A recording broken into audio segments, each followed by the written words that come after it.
মানে আমি নভেম্বর পর্যন্ত, এটা তো কন্টিনিউ, নভেম্বর পর্যন্ত প্রায় ৬৭,০৮৬ জন প্রতিবন্ধী আছে, ৬৭,০৮৬ জন।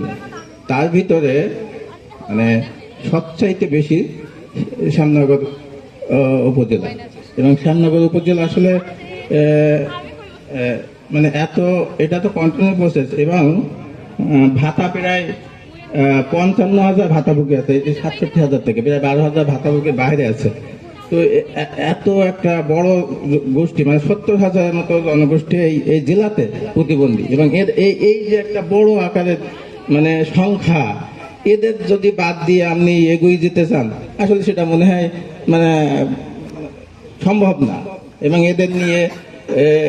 এদেরকে বাদ দিয়ে এই যে এসডিজি বলেন কিংবা অন্য যে কোনো জায়গায় বলেন, সমাজে এদেরকে বাদ দিয়ে একটা সমাজ, একটা জাতিকে এগিয়ে নিয়ে যাওয়া সম্ভব নয়। এবং এজন্যই এদেরকে কিভাবে তাদেরকে অর্থনৈতিকভাবে তাদেরকে কিভাবে স্বাবলম্বী করা যায়, তাদেরকে কিভাবে তাদের ভিতরে যে আসলে প্রতিবন্ধী তো বিভিন্ন ১২ প্রকারের প্রতিবন্ধী আছে।